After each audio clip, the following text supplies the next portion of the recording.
Voici la carte militaire au 25 janvier 2025. Donc la première chose à dire, c'est qu'il y a eu une attaque très importante de l'Ukraine, en fait la plus importante depuis le début de l'année 2025, puisque 121 drones ont été lancés dans 13 régions de la Russie. 13 régions, alors je ne vais pas tous les faire, mais là où il y a eu la plus grande concentration de drones envoyés, c'est sur Belgorod, l'oblast de Belgorod, hein, pas la ville forcément en elle-même, mais surtout l'oblast, c'est cette oblast qui a reçu le plus de drones ukrainiens.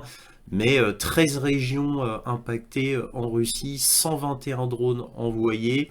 La plupart des drones ont été détruits d'après le ministère de la Défense russe, mais en tous les cas, attaque absolument majeure de l'Ukraine avec des drones uniquement sur le sol russe. Concernant le front maintenant, donc là, pas d'attaque de drones marins répertoriés, rien de vraiment spécial à dire dans l'oblast de Kherson. Dans l'oblast de Zaporojye, on a eu une usine importante de fabrication de moteurs d'avion et de moteurs d'hélicoptères qui aurait été reconvertie en usine de fabrication de drones. Cette usine a été détruite par les Russes, d'après le ministère de la Défense russe. Donc là, c'est un coût important pour l'Ukraine, sachant que ce type d'usine est extrêmement importante pour l'Ukraine, puisque, comme je viens de vous le dire, 121 drones ont été envoyés la nuit dernière. Donc inutile de vous dire que les drones, c'est majeur, plus que majeur, c'est la clé de voûte même de l'armée ukrainienne en ce moment. Donc voilà ce qu'on pouvait dire pour l'oblast de Zaporojye. Maintenant, sur le front, là où ça bouge le plus, comme d'habitude, bah, c'est dans l'oblast de Donetsk. Et donc, que peut-on voir ici? Donc, Grande Novosilka, grosse avancée russe, comme vous pouvez le voir. Grande Novosilka va bientôt être prise. Le chaudron est en train de se refermer complètement. Là, vous pouvez voir que l'avancée fait que la tenaille va se refermer. Pour information, et comme d'habitude, et comme je vous le dis chaque semaine, il n'y a eu aucun ordre de retrait qui a été donné aux soldats ukrainiens, aux grandes dames des soldats ukrainiens, mais ils devraient avoir l'habitude, hein, ça a toujours été comme ça. Sur Kurahovo, c'était déjà comme ça, où je vous avais dit à maintes reprises que les 700 derniers soldats, donc là maintenant c'était il y a 3 semaines, avaient dû fuir désobéissant aux ordres de Kiev, hein, qui est faut tenir jusqu'au bout, jusqu'au bout, jusqu'au bout, et mourir en héros. En gros, ce sont les ordres de Kiev depuis le début de la guerre, hein, c'est toujours comme ça. Il y a, pour ainsi dire, jamais eu d'ordre de retraite depuis 3 ans. Donc la mine de Shevchenko, la mine de lithium n'est toujours pas prise, hein. Vous voyez que là les Russes en sont encore un petit peu loin, mais bien entendu cette mine, cette ville qui est aussi une mine de lithium euh, est régulièrement bombardée, et il va de soi que elle a été fermée, bien sûr. En tous les cas, vous voyez la ligne d'avancée stratégique russe. Vous voyez qu'ils veulent remonter le chapelet de petites villes et certainement aller ici, finir ici, et donc boucler le territoire, puisque je rappelle que l'oblast de Donetsk s'arrête ici. Vous voyez, c'est la ligne verte foncée ici.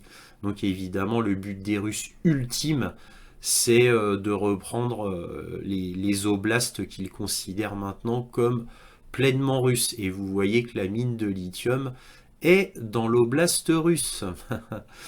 Bref, autre avancée aussi ici, une avancée, on va dire, notable, mais rien d'extraordinaire. Donc vous voyez, pareil, Kostiatynopil va être prise, là c'est dans un chaudron. Pareil, hein, comme d'habitude, les forces armées ukrainiennes sont là. Bon, là, je pense qu'en fait, parce que là, je vous avais dit qu'ils avaient fui. Là, j'ai eu aucun rapport comme quoi l'armée ukrainienne fuit. Donc, je pense qu'elle est coincée. Je pense que les Russes ont déjà contrôlé la tenaille ici et que rien ne peut en sortir. Cela n'est que mon avis, hein. Peut-être que je me trompe, mais c'est comme ça que j'interprète les choses. Euh, Là, toujours sur Donetsk, vous pouvez voir que là, on se rapproche de la grande mine de charbon de haute qualité d'Oudachnier. Là, les Russes ont pris Kotlino, donc là, avancée importante. Là, petite avancée aussi avec Novoklinka, qui va être prise par les Russes, bien sûr. Et là, vous voyez que les Russes sont extrêmement proches de Pakrovsk. Là, on peut dire qu'ils sont à ouais, environ 2 km, 2 km 5. On va dire 2 km 5 de Pakrovsk. Donc Pakrovsk, évidemment, entouré d'un carré rouge parce que c'est l'endroit le plus important du front en ce moment.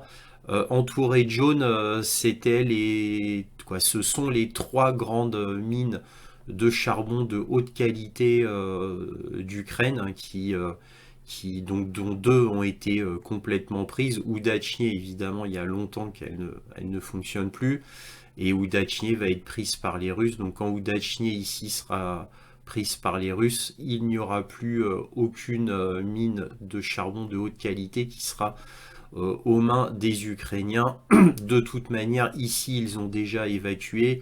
Il n'y a plus de mineurs, il n'y a plus personne à part des combattants ukrainiens. Ici, il y a une petite avancée russe. Donc apparemment, ils ont pris la ville de Barinivka. Donc là, c'est une avancée, on va dire notable, mais rien de bien extraordinaire. Donc vous allez voir que le front cette semaine est relativement calme, hein, même s'il y a toujours des avancées russes. Tchassivial, le deuxième endroit le plus important du front, puisque c'est le plus grand verrou du front qui permettrait aux Russes d'aller sur Konstantinivka et ensuite remonter sur Kramatorsk, ou alors directement aller sur Kramatorsk. Mais en tous les cas, c'est le grand verrou. Alors je vous rappelle que Tchassivial, c'est comme Toretsk et Pakrovsk. Ce sont les endroits les plus importants du front. C'est pour ça qu'ils étaient entourés. Alors Toretsk, vous pouvez voir que j'ai enlevé la ligne verte sur Toretsk parce qu'il y a une dernière avancée russe. Ils ont finalement pris le fameux terril minier dont je vous parlais la semaine dernière.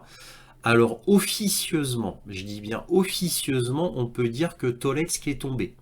Toretsk est tombé, mais comme d'habitude, le ministère de la Défense russe, eux, estiment qu'une ville est prise que si non seulement 100% de la ville est prise, mais en plus qu'il n'y ait plus de soldats ukrainiens à l'intérieur de la ville.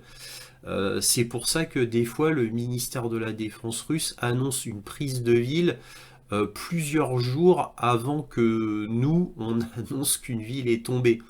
Donc quand nous, on annonce qu'une ville est tombée, donc ceux qui font les cartes, comme moi-même par exemple, eh bien ce n'est que plusieurs jours après que le ministère de la Défense dit que la ville est entre les mains des Russes, parce que le ministère de la Défense russe, eux, estiment que la ville est prise que s'il n'y a plus aucun soldat ukrainien dans la ville. Bon, alors là, je n'ai pas dit que Toretsk est tombé, mais vous pouvez considérer que Toretsk est tombé, même s'il y a encore quelques petites résistances à l'intérieur du nord de la ville de Toretsk. Toretsk, c'est un endroit important. Donc là, j'ai enlevé, encore une fois, je répète, le rond vert.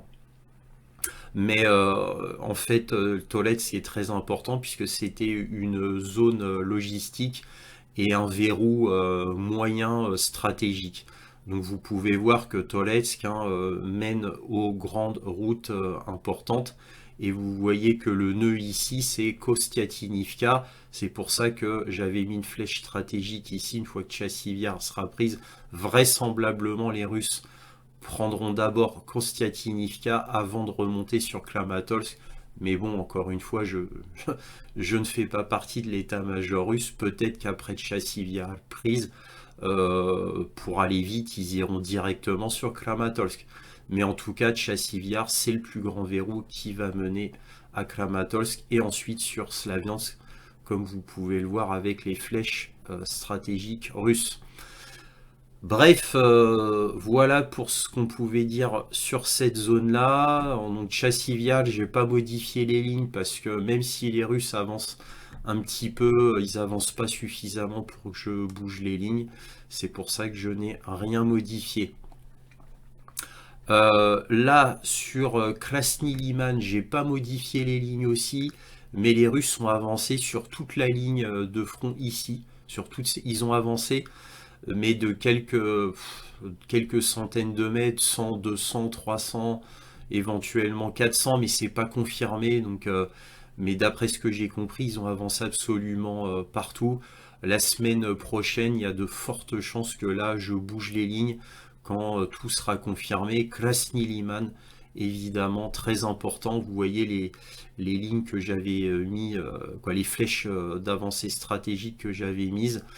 Là, j'ai rajouté cette flèche stratégique là pour vous montrer, évidemment, le but stratégique russe, c'est qu'ils veulent prendre Krasny Liman pour ensuite, évidemment, prendre Slaviansk par le nord. C'est la logique, et vous pouvez voir que une fois que ces deux villes seront prises, l'oblast de Donetsk, dont les frontières sont là, tombera évidemment aux mains des Russes, qui considèrent évidemment cette oblast comme russe. Ici, il y a une petite avancée, il y a une petite entre guillemets avancée russe. Ils ont complètement pris Novorilovka. Donc c'est assez important, on peut dire, parce que c'est pas une petite ville non plus. Ils ont eu beaucoup de mal à prendre cette ville. Il y a eu quand même pas mal de renforts ici. Tout simplement, évidemment, pourquoi? Parce que les Ukrainiens savent qu'une fois que les Russes se seront appuyés sur la rivière Oskol, ici, ce sera fini, quoi. Parce que là, les Ukrainiens pourront absolument rien faire. Et une fois qu'ils seront appuyés sur la rivière Oskol, les Russes pourront tranquillement fortifier ce front-là. Et une fois que tout ça sera fortifié tranquillement et qu'il n'y aura plus de forces ukrainiennes ici, les forces ukrainiennes ne pourront pas traverser le fleuve pour faire des attaques amphibies parce que ils se feraient massacrer, puisque des attaques amphibies c'est extrêmement risqué. Donc ils ne s'y attarderaient pas, surtout dans l'état actuel de l'armée ukrainienne. Donc une fois que les Russes seront accolés à la rivière Oskol, là ils seront vraiment tranquilles. Comme je le répète chaque semaine, c'est leur but. Alors je rappelle, vous voyez que là vous pouvez noter une chose que je vous ai encore jamais dite, ou si je vous l'ai dit c'était il y a très longtemps. Vous voyez que les Russes, ça fait un moment qu'ils ont pris l'oblast de Lugansk. Ça y est, ils ont pris l'oblast de Lugansk, mais vous voyez que depuis très très longtemps, ils ont été au-delà. Et vous voyez pourquoi, c'est tout simplement parce que là, il y a Kharkov. Donc Kharkov, l'oblast de Kharkov, c'est tout ça, c'est russophone. Donc ça pourrait indiquer le fait que les Russes voudraient prendre l'oblast de Kharkov. Et éventuellement, s'ils veulent reconstituer la Nova Rossiya, et là on va voir si les Russes continuent dans leurs élans. Je vous rappelle que la Nova Rossiya, c'est l'oblast de Kharkov, Dnipropetrovsk, ici, et Nikolaïev et Odessa. Donc s'ils veulent reconstituer toute la Nova Rossiya telle qu'elle était prévue dans les anciens textes, entre guillemets, les anciennes cartes, eh bien, la Russie aurait tout ça. Et faire la jonction avec la Transnistrie ici. Donc, il leur manque encore, pour s'ils veulent atteindre 100% de la Novorossiya. Il manque Odessa, Nikolaïev, Dnipropetrovsk et Kharkov.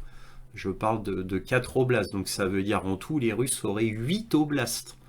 Voilà, bon, voilà. J'en profitais pour faire ce petit point-là. Donc sur Kupiansk, alors Kupiansk, vous pouvez voir, c'est entouré d'un triangle rouge, comme je l'ai fait pour Kramatorsk et Slaviansk, c'est pour dire que c'est une cible très très importante. C'est pour ça que j'ai entouré d'un triangle rouge. Et là, une fois n'est pas coutume, il y a eu une grosse avancée russe. Donc là, vous voyez, donc Zaradnier a été complètement prise. Grosse avancée russe, vous pouvez voir. Et pareil pour Kalinovo ici qui a été prise. Donc là, avancée très très importante au niveau, dans le nord par les Russes. Et là aussi, ça faisait un long moment que j'en avais pas parlé. Il y a eu une petite avancée russe sur le front de Lipsy-Vovchansk. Donc là, les Russes à nouveau se réveillent et ont avancé ici sur Vovchansk lui-même. Quoi, ici, Vovchansky exactement, pas Vovchansk lui-même. Vovchansk lui-même, c'est là. Sur Vovchansky, ils ont un petit peu avancé. Donc là, ça se réveille un peu ici. Sur Kursk, là il y a eu une avancée russe ici, donc côté sud-ouest du front de Kursk. Là il y a eu une avancée à l'extrême nord du front de Kursk. Petite avancée, mais avancée tout de même. Alors les Russes avancent peu sur le front de Kursk ici. D'après tout ce que j'ai lu des rapports russes, et de RIA Novosti, le journal russe RIA Novosti, qui a interrogé un général russe qui s'occuperait apparemment de cette zone, mais apparemment il y a 2 généraux, tellement c'est important cette zone, il y aurait 2 généraux qui s'occuperaient 2 généraux russes qui s'occuperaient du front de Kursk, parce que c'est extrêmement important pour la Russie.